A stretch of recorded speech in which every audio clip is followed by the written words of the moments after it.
Bonjour et bienvenue dans l'univers de Loni. Je suis ravie de t'accueillir ici, dans mon petit monde fait de bougies artisanales, de créations lentes et de moments simples. À travers ce podcast, je te partage mes inspirations, mes réflexions et l'envie de vivre et créer autrement en prenant le temps. Alors assis-toi confortablement, l'épisode commence.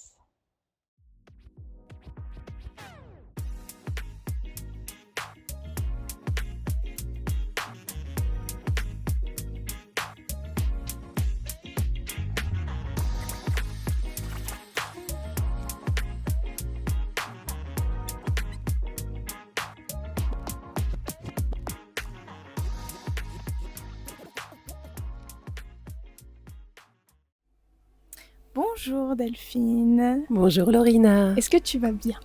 Est-ce que je vais bien? Tu me poses une sacrée question.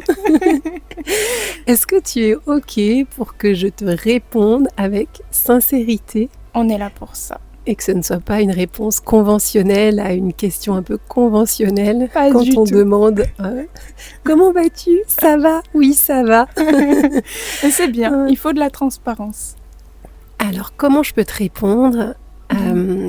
Je suis très contente d'être là ce matin avec toi. Merci Je beaucoup me d'avoir sentais- accepté l'invitation. Avec plaisir. Je me sentais en joie de te retrouver dans ce bel endroit où on enregistre, ce vendredi 4 juillet. Et en même temps, j'ai en moi une petite tristesse, une petite fragilité que je ressens. En fait, je dirais un peu ce matin, mais aussi depuis peut-être quelques semaines où je crois que j'accuse un peu de fatigue. Ça Et se peut. Et puis c'est ça, mes projets, tu vois, je faisais un peu le point de mon premier semestre 2025. Il y a eu des projets qui ont bien marché, puis il y en a d'autres qui ont moins bien marché. Ok. Aujourd'hui, il y a ma fille qui fait son dernier jour de CM2, elle rentre au collège.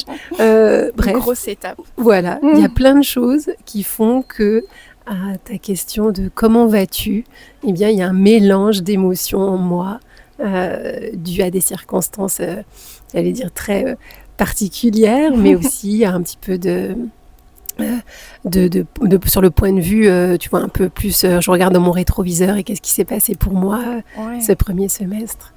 Donc voilà, ma chère Lorina, Merci une réponse beaucoup, un en tout peu cas, longue. pour ta confiance et de nous partager ça. Mais c'est totalement ok de ressentir des émotions et les accepter et puis les dire aussi, c'est très important. Voilà. Alors, pour faire une petite présentation du thème d'aujourd'hui, on va plonger dans un sujet aussi puissant qu'intime. Comme ça, on est bien, on est bien dans le thème. Comment incarner un leadership aligné et solidaire à travers le prisme de la sororité. Du coup, le podcast va explorer la transformation intérieure nécessaire pour sortir du modèle de performance isolée, pour retrouver une posture juste, ancrée, reliée et profondément féminine. Alors moi, je te laisse faire une petite présentation de toi, voilà, dire qui tu es et ce que tu fais exactement. Voilà, je te laisse la parole. Ok, merci. Qui suis-je? C'est dur de répondre à ces questions. Je vais me présenter de manière multiple. Oui. Au niveau professionnel, je suis la créatrice de la formation Les Talentueuses, qui est une formation qui est dédiée aux femmes qui ont envie de déployer plus de leadership dans leur vie, entendu par plus de confiance en soi, plus d'affirmation de soi, pour bâtir la vie professionnelle d'une manière probablement plus libre, plus affranchie aussi. Et ça, je crois que ça permet en tout cas d'avoir des femmes qui continuent à prendre leur place, qui continuent à avancer par rapport surtout à ce qu'elles ont envie de se créer elles dans leur vie, et moins à répondre à des attentes que d'autres leur auraient, on va dire, demandé. Donc ça touche le côté le pro et le perso également, où finalement elles viennent pour se retrouver elles-mêmes et donner un nouveau chemin sur des problématiques qu'elles auraient dans leur vie quotidienne. Oui, c'est ça. En fait, notre approche, elle est quand même axée sur la vie professionnelle, mais tu peux pas en fait décorréler tes envies professionnelles aussi finalement de qui tu es d'une manière un peu plus générale. Donc, on va vraiment travailler ensemble sur en fait à quoi tu crois, quelles sont tes convictions, comment est-ce que tu te projettes dans l'avenir, quels sont tes besoins, dans quoi tu as envie d'évoluer, avec quel type de personne, qu'est-ce qui te ferait triper pour la prochaine année ou les 3 prochaines années comme type de projet. Donc on va aller vraiment chatouiller la flamme qui est en nous. Et ça nous fait parler de nos valeurs, de nos besoins, de nos convictions. J'ai une petite question et tu me dis si tu es OK avec ça. Qu'est-ce que tu cherchais à transformer ou à réparer en toi-même en créant cette formation ? Elles sont puissantes tes questions. Je pense que quand j'ai créé la formation Les Talentueuses, donc il y a 4 ans maintenant, je crois que ça venait s'ancrer en fait dans un parcours d'émancipation. J'ai un profil très bon élève. Okay. J'ai un profil d'une petite fille, puis après d'une jeune fille qui était sage devant son pupitre. J'étais soucieuse de toujours écouter la voix de l'autorité, donc la voix par exemple représentée par les enseignants et les enseignantes.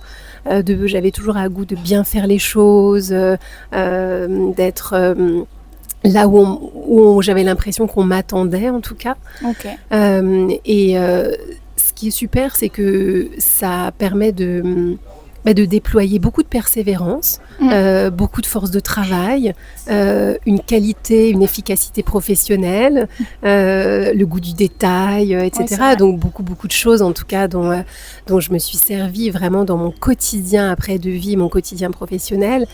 Néanmoins, il y a certains moments où je me suis sentie coincée dans cette attitude, où j'avais l'impression qu'il y avait parfois des trains qui passaient devant moi et j'aurais aimé monter dedans. Okay. Mais c'est comme si j'attendais que le chef de gare me dise « Oui, c'est bon, madame, vous pouvez y monter okay. », plutôt que de me lever et de me dire « Je veux monter dans ce train okay. et je vais y accéder ouais. ».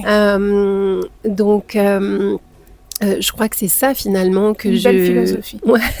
Que je cherche dans ma vie et sur lequel je crois que j'ai beaucoup évolué, beaucoup cheminé. J'ai pris de nombreux trains, mais c'est toujours quelque chose, j'allais dire, qui parfois peut rester fragile chez moi. Tout à fait. Et c'est ça que j'avais aussi à cœur et le goût de partager avec d'autres femmes qui, elles aussi, ont probablement envie de se mettre en mouvement, envie de s'autoriser à croire à un certain nombre de choses qui vont rendre quelque part leur vie professionnelle plus agréable, en fait, avec plus de plaisir, plus de fierté, plus de satisfaction. Et ça, c'est quand même kiffant dans la vie de ressentir ça. C'est vrai. Oh, c'est vraiment beau ce que tu dis. Donc, vous l'aurez compris, l'objectif de l'épisode, c'est d'explorer les blocages qui empêchent les femmes d'incarner pleinement leur leadership, comprendre les blessures collectives, qui nuisent à la sororité, donc la compétition, la jalousie, la comparaison, etc. Mettre en lumière les ressources que l'on active quand on sort de l'isolement et surtout montrer comment le leadership peut être vécu comme un chemin intérieur, une posture d'ancrage, d'amour de soi et de résilience. Wow, que des mots!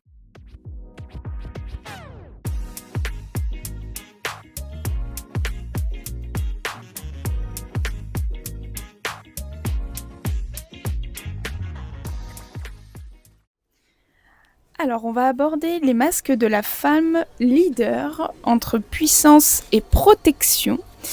Est-ce qu'être vulnérable dans un cadre professionnel, c'est encore vu comme une faiblesse pour toi ? Bonne question. Avec les expériences que tu as eues. Qu'est-ce que c'est la vulnérabilité finalement? Je crois déjà on Bonne pourrait se question. poser cette question-là. J'ai pas une définition là, tu sais, de dictionnaire à proposer. Je réfléchis un peu à voix haute avec toi. Pour moi, la vulnérabilité, c'est se montrer et s'exprimer dans ces différents aspects, avec ce qui va bien pour nous et peut-être parfois aussi ce qui va moins bien ou ce sur quoi on se questionne. Et je pense que quand on associe ça au leadership, je crois que tu sais, si on disait là aux auditeurs, auditrices, fermez les yeux et puis imaginez-vous, si je vous dis le mot leadership, qu'est-ce que vous construisez comme image mentale? Je pense que beaucoup se construiront une image mentale d'un homme en costard-cravate qui représente un milieu professionnel, un milieu en hiérarchie aussi, en responsabilité. Moi, je viens de visualiser quelqu'un de fort. Ouais, de fort, de puissant, de puissant, un peu sur, tu vois, une estrade, en train de parler à ses associés ou à ses employés, à ses équipes, etc. Et cette image de puissance, en effet, elle est interrogeable par rapport à la vulnérabilité. Je crois qu'aujourd'hui, fort heureusement, on est vraiment en train de diversifier les modèles de leadership. Et ça fait maintenant des années, je crois qu'on a des modèles aussi de femmes et aussi des modèles d'hommes et de femmes qui, j'allais dire, exploitent la vie professionnelle peut-être d'une autre façon qu'un parcours plus académique, de monter aussi les échelons d'une entreprise et que la réussite serait de finir sa carrière VP d'une entreprise. Je caricature un petit peu, mais je crois qu'il y a quand même ça qui nous drive encore beaucoup dans la représentation qu'on se fait de la vie professionnelle et surtout de la réussite professionnelle et sociale. Totalement. Alors, tout ça évolue fort heureusement, mais on a toujours besoin d'entendre d'autres modèles, des gens qui ont fait des choix de vie différents, des chemins différents. Et pour reboucler sur la vulnérabilité, comment être vulnérable? Je crois que la vulnérabilité, il y a une question en fait de momentum et de à qui on adresse cette vulnérabilité. Pour te donner peut-être des exemples qui vont illustrer ce à quoi je pense, si tu es dans ta vie professionnelle et que tu es manager d'une équipe et que tu te sens particulièrement je sais pas, stressé, un peu déboussolé par des projets qui fonctionnent moins bien, et que tu sens que ton équipe aussi est affectée peut-être par des résultats qui sont moins présents. Je crois que tu peux te poser la question de ton rôle professionnel à ce moment-là. Peut-être que tu aurais envie de dire que toi aussi, tu trouves que c'est vraiment le bazar et que dans ta tête et dans ton intérieur, t'es hyper inquiète, que tu dors super mal, etc. Mais est-ce que ton équipe a besoin d'entendre ça quelle va être la conséquence de dévoiler ce que tu peux ressentir intérieurement? Est-ce que ça va créer peut-être plus de stress, plus de zizanie, plus de découragement ou dans ton rôle professionnel, on attend de toi peut-être que tu encourages, que tu gardes le cap, que tu redéfinisses un plan d'action, etc. Ce qui n'empêche pas que ta vulnérabilité, tu puisses peut-être aller la partager avec d'autres personnes, d'autres oreilles qui seront capables de t'écouter. Peut-être un homologue dans ta boîte, mais qui n'est pas directement concerné par ce que tu vis, mais qui lui-même est peut-être manager et peut comprendre le sentiment de solitude ou le sentiment d'inquiétude que tu as. Peut-être dans ton réseau, tu as d'anciens collègues, des amis qui seront capables de t'écouter sur ce que tu traverses. Et voilà, je crois qu'il y a un momentum pour la vulnérabilité et aussi à qui je m'adresse à ce moment-là. C'est vrai. Voilà. Ouais, c'est très bien comme réponse, pardon. Et pour rebondir à ça, tu penses qu'on confond trop souvent performance et légitimité? Alors pour moi, c'est deux choses assez différentes en fait.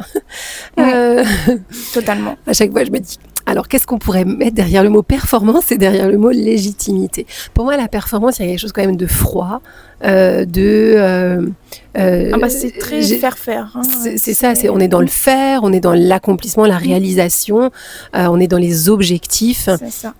Tu performes ou tu performes pas, ou tu performes. Voilà, et c'est quoi les KPI, les indicateurs de performance? Donc, il y a quelque chose, je veux dire, d'assez mécanique dans la performance, qui peut être, j'allais dire, aussi tout à fait quelque part joyeux dans le fait j'aime me mettre des objectifs, je suis contente de voir que je les atteins, ça me permet de me mettre en mouvement parce que j'aime ce que je fais, etc. Néanmoins, le problème de la performance, c'est si on évalue un être humain, une personne, à travers uniquement ce qu'il produit. Je crois que c'est ça où ça est extrêmement problématique. Et tu vois, quand on parle de personnes... Parce qu'il n'y a plus du tout d'humain, en fait. C'est ça, et quand tu parles d'épuisement professionnel, de ne pas se sentir, tu sais, valorisé, reconnu, etc., qui sont, je pense, des problématiques quand même contemporaines qui sont qui sont très, très importantes aujourd'hui. Oui, si on voit que l'aspect performance, et même parfois j'entends la performance humaine, mais en fait, je pense que c'est une manière un peu dissimulée de dire oui, la performance en fait de comment quelqu'un produit. Et la légitimité pour moi, c'est comment est-ce que je me sens finalement peut-être capable de mener à bien des projets. Est-ce que j'ai les ressources aussi et les moyens pour le faire? J'allais dire des ressources internes à soi. Est-ce que je me sens assez bien dans ma santé mentale, dans ma santé physique, mais aussi des ressources à l'externe. Enfin, si ma boîte me demande d'obtenir certains résultats, mais j'ai pas de moyens, j'ai pas d'équipe, j'ai pas de budget, je vais me crever, quoi. Ouais, c'est ça, oui. Et on va droit dans le mur. C'est ça. Et sur la légitimité, je pense que c'est aussi comment je me sens et comment est-ce que je sens que je suis la bonne personne pour porter un projet. Et quand je dis la bonne personne, c'est à la fois en termes de capacité, de compétences, mais aussi la valeur que je m'octroie à moi de oui, je suis la bonne personne parce que j'ai de l'expérience, je sais que je vais m'investir, en tout cas que je vais faire le mieux que je peux avec la donne que j'ai, etc. Ok, c'est très enrichissant. Une autre petite question. Comment reconnaître qu'on est en train de se suradapter sans s'en rendre compte? Quand t'es crevé. Ça mérite d'être clair. C'est ça. Je sais pas, quand on peut plus, quoi. Quand t'es épuisé, en fait. Là, c'est sûr qu'à partir de ce moment-là, faut stopper là.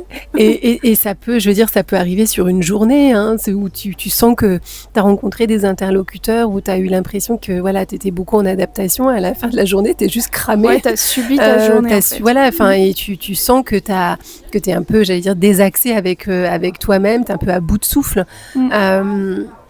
Et je crois que ça peut être vraiment intéressant de se poser la question de qu'est-ce qui s'est passé aujourd'hui pour moi pour que j'ai tellement envie de me suradapter.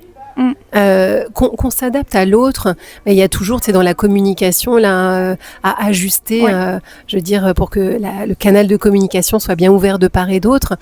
Je crois qu'il y a un pas à faire avec des personnes parfois qui nous ressemblent moins, sur lesquelles on partage peut-être moins de convictions, etc. On est moins alignés. On essaye de trouver un terrain sur lequel on va pouvoir converser. Mais parfois, c'est plus difficile et plus challengeant. Et oui, de se poser la question, mais qu'est-ce qui fait que je me suradapte ? Est-ce que c'est parce que en face de moi, j'ai l'impression que je ne vais pas être écoutée, ou je donne beaucoup de valeur à la personne qui est en face de moi?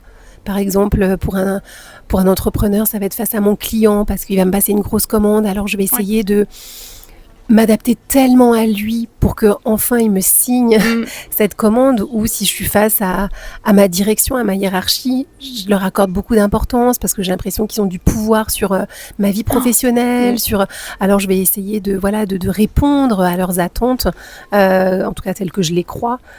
Et donc j'ai l'impression de me retrouver dans mon passé. Ouais. J'étais tellement comme ça à me dire ils ont un pouvoir, donc il faut que je me je me mette à fond dedans, il faut que je leur prouve des choses, alors Ouais. que finalement on n'a rien à prouver à personne et qu'on est comme on est, et s'ils nous acceptent pas comme ça, et ben c'est qu'on n'est pas aligné à ça, quoi. Ouais, et puis surtout, en fait, je crois que parfois on se gourre, en fait, on se trompe de route Ouais. sur le fait que... Tu parlais du train, mais en Ouais. fait il faut savoir sortir C'est du ça, train. faire une Et sortie de avoir route. Ouais, non, franchement, c'est beau.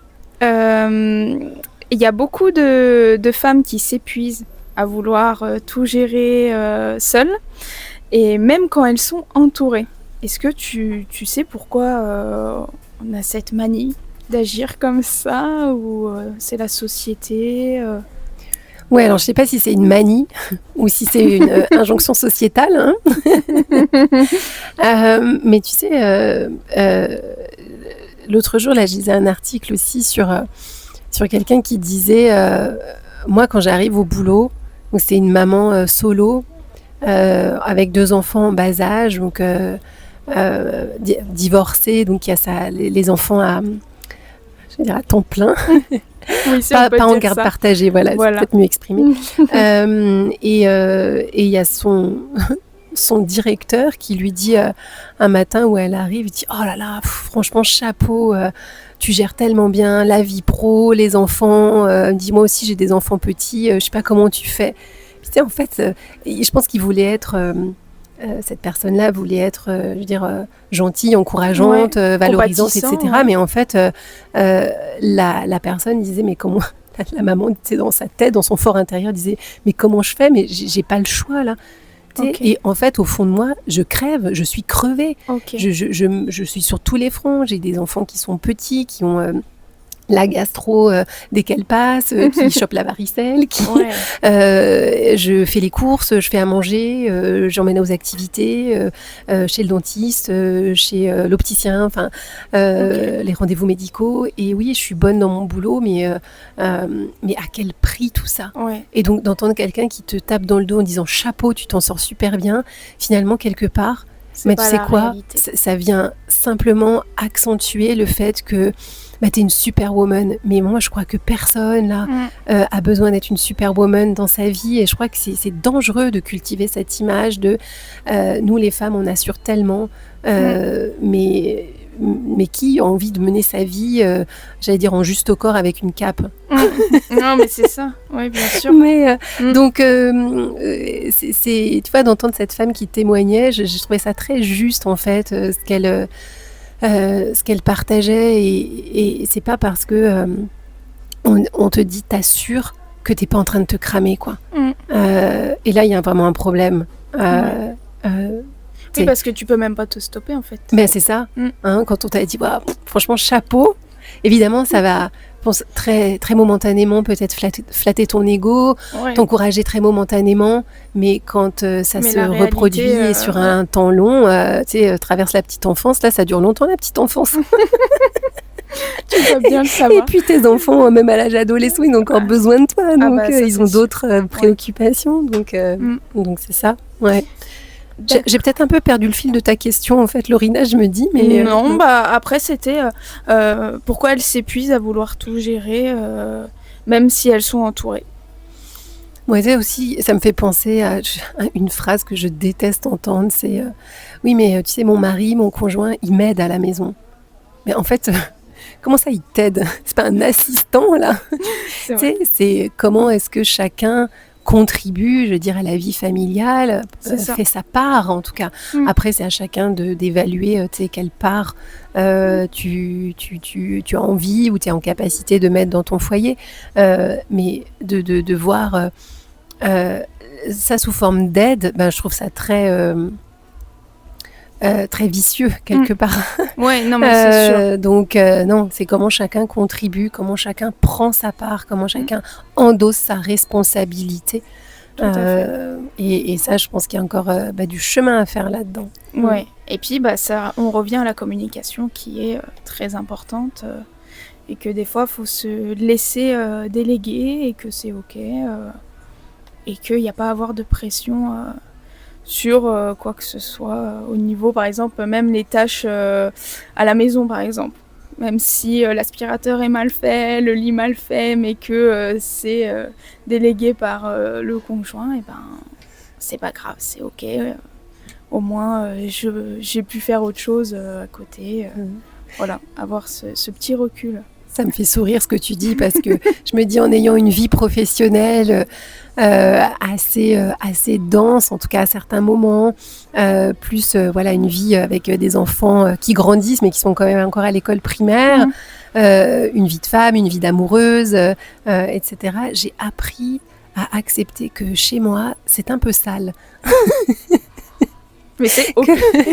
Il y a des jours, c'est moins ok. Il y a des jours, ça m'énerve. Je me dis, oh là là, c'est tout le bazar à la maison. On n'a pas passé l'aspirateur. Puis il y a de la vaisselle qui traîne. Et puis il y a des jours, je regarde ça et puis je me dis, ok, mais c'est ça qui me permet aussi de continuer à avoir une vie quelque part épanouissante. C'est vrai. Voilà.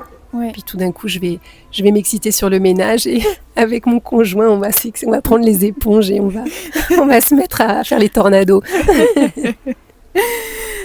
D'accord. Eh ben, si tu veux bien, on peut parler de la sororité. Une médecine collective, j'avais envie de l'appeler. Est-ce que tu peux nous donner la vraie définition de la sororité ? Ouais, non, tu me mets trop de pression là. Qui n'est pas seulement un mot à la mode. Hein. On est d'accord. Honnêtement, Laurina, je me sens pas en capacité de te donner une vraie définition de la sororité. Hein. Moi, la façon dont je l'exprimerais peut-être le plus simplement, la sororité, c'est la solidarité entre femmes. Ok. Bah, c'est très bien. Très, très court, très clair. Comment tu définis la sororité aujourd'hui avec ton expérience ?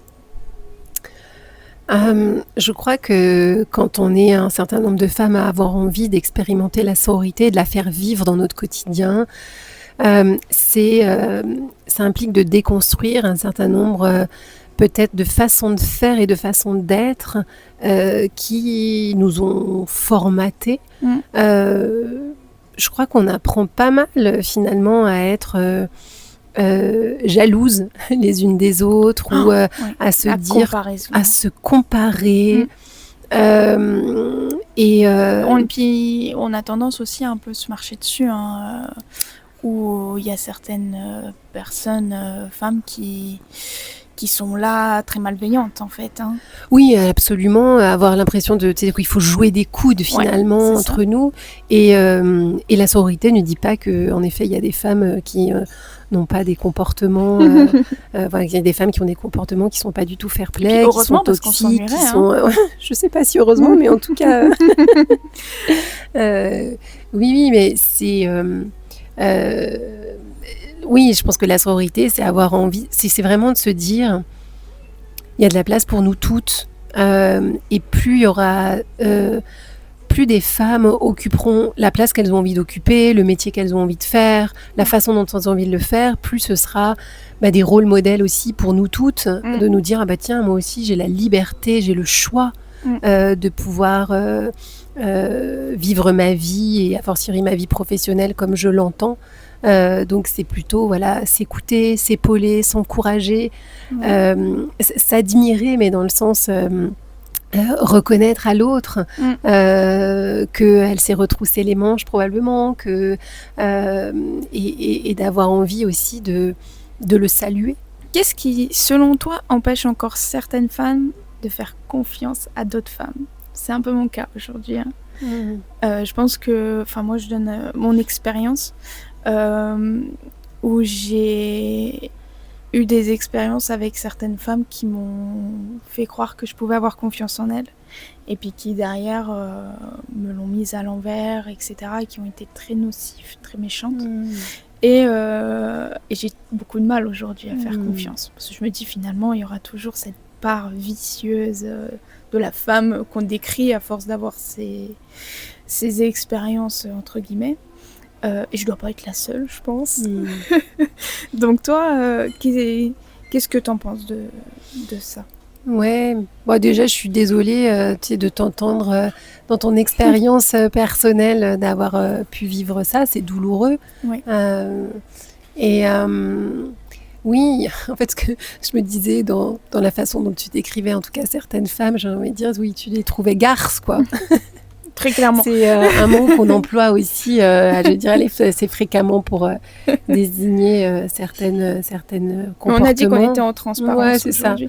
Mais en fait, c'est ça. C'est aussi pour pas être bisounours, tu vois, sur je veux dire, la réalité. Enfin, Exactement. c'est pas parce qu'on est une femme qu'on n'a pas parfois des comportements euh, qui sont pas justement en sororité. Mm. Mais pour répondre à ta question, qu'est-ce qu'on fait quand on a été ébranlé, échaudé par des comportements de femmes? J'ai envie de te dire, ben, tu sais, c'est comme si en amitié, tu peux avoir des amis qui te déçoivent, qui ne répondent pas présents là, au moment où tu as besoin. Est-ce que c'est ça qui te fait plus croire en l'amitié? C'est en train de résonner en moi ce que tu dis, c'est ouf. Si tu as vécu aussi une histoire d'amour et puis elle s'est finie et ça t'a rendu très triste ou très en colère, est-ce que c'est ça qui te fait ne plus croire jamais de ta vie à l'amour? Je Non. pense qu'il y a des périodes de deuil à passer, évidemment, de tristesse, de colère je veux dire, à vivre et à accepter. Mais ensuite, il y a un renouveau derrière ça. Et je crois que on ne cesse dans la vie d'essayer d'ajuster à trouver les bonnes personnes pour nous. Okay. C'est-à-dire celles qui nous font du bien.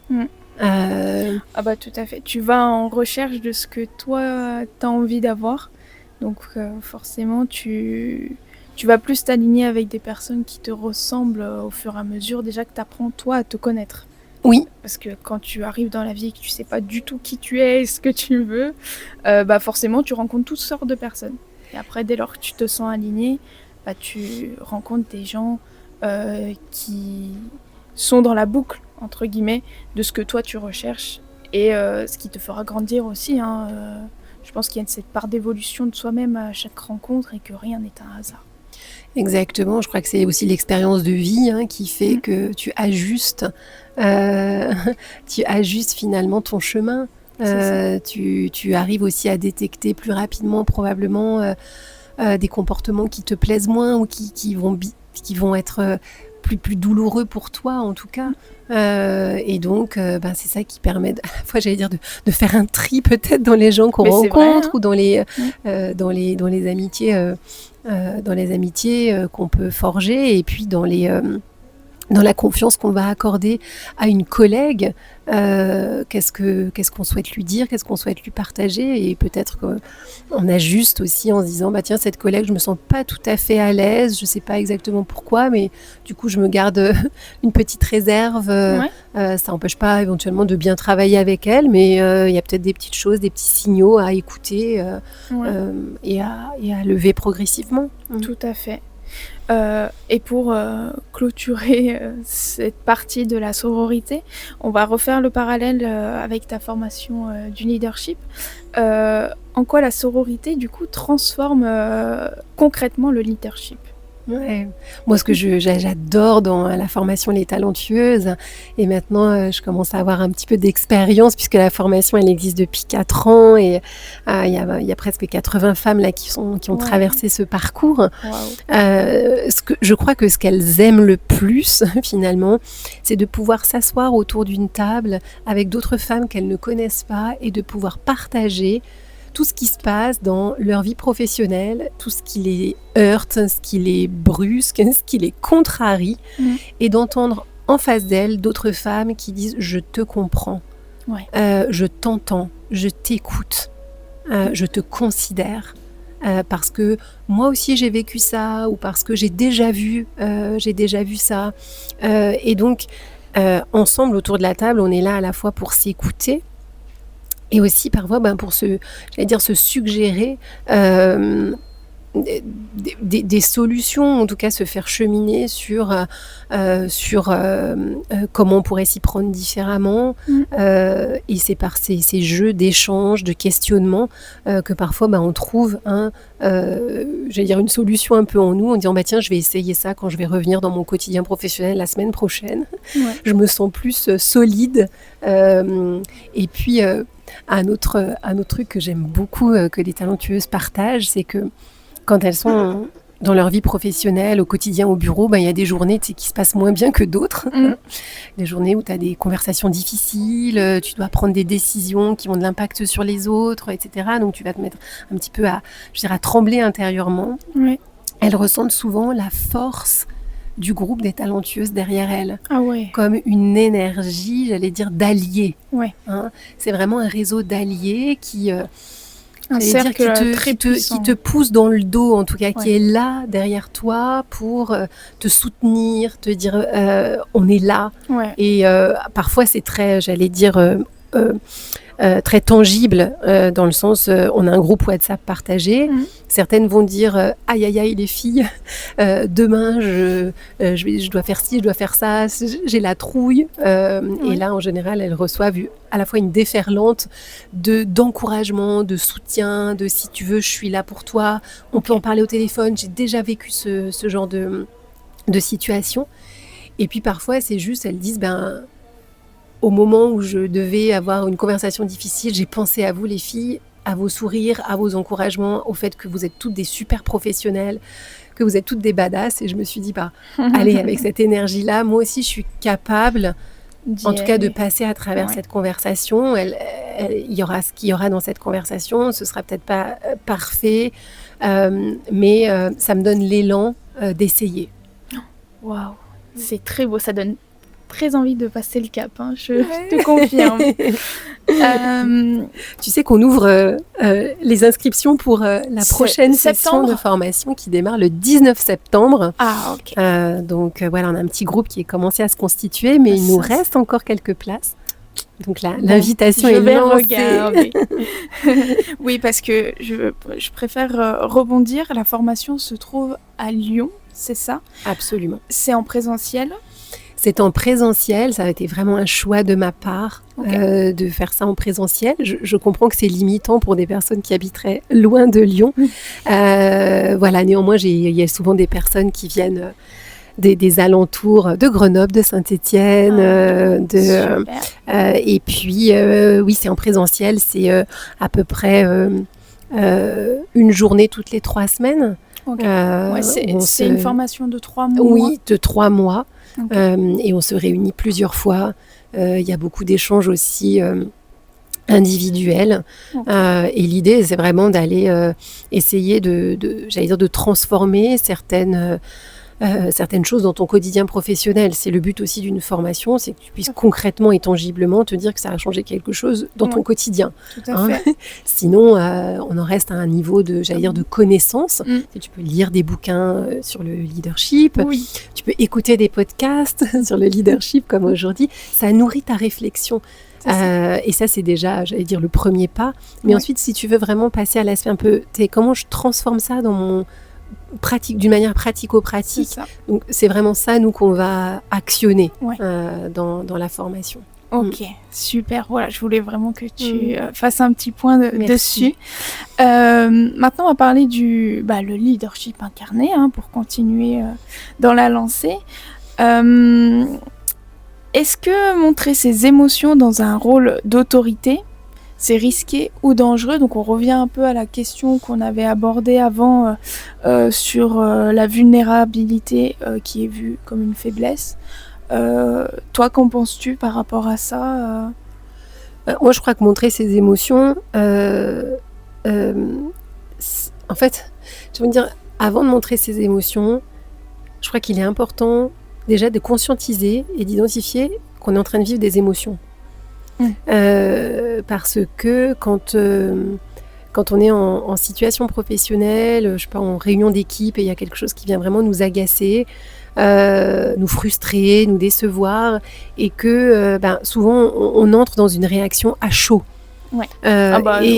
Et donc, on va dire, mais non, mais ce projet, je comprends vraiment pas, ou oh, là là, c'est toujours comme ça, c'est toujours le bazar, on n'a jamais les moyens. Tu sais, tout ce qui peut, en fait, en réalité, venir toucher l'individu. Mais quand on est dans la réaction, on n'est pas en fait en conscience que on est en train de vivre des émotions et que ces émotions, elles nous disent des choses importantes sur nous, sur ce dont on a besoin, ce qui nous serait utile pour retrouver une stabilité émotionnelle. Ouais. Donc, je crois que ce qui est vraiment important dans le champ émotionnel, c'est déjà de s'intéresser à ses propres émotions. Et puis ensuite, avoir une expression émotionnelle. Comment tu montes tes émotions, souvent, c'est que tu as une expression émotionnelle qui veut que tu te mettes à avoir un ton un peu sec, à avoir les larmes aux yeux, à bouder, on dirait à faire la tête, etc., à dire un certain nombre de choses. Je veux dire, en soi, il n'y a rien de bon ou de mauvais. C'est de réfléchir à quelle va être la conséquence de ce que du comportement que je vais adopter ou de ce que je vais dire. Si tout d'un coup je me mets à crier contre quelqu'un, est-ce que c'est la façon déjà où finalement tu as envie de t'adresser à l'autre, ou est-ce que c'est là les émotions qui ont pris les commandes de bord de toi-même et qui sont en train de te piloter, et puis la conséquence que ça va avoir en fait. Est-ce que la personne en face de toi va être très réceptive si tu te mets à lui crier dessus? Ouais, c'est ça. Et puis au contraire, ça peut très bien brusquer des personnes où ils se disent finalement tu sais, des remises en question au niveau de l'entreprise, au niveau même par rapport à soi, en te disant purée, ça se trouve c'est moi qui ai mal agi sur quelque chose, etc.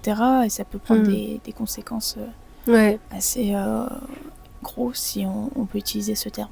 Ouais, non, absolument. Mais voilà, et après être en conscience de ses émotions et de dire non, il y a un truc qui n'est pas allé là pour moi au bureau aujourd'hui, c'est aussi être en capacité peut-être un peu plus tard dans la journée ou le lendemain ou une semaine après de pouvoir, j'allais dire, l'exprimer d'une manière plus assertive.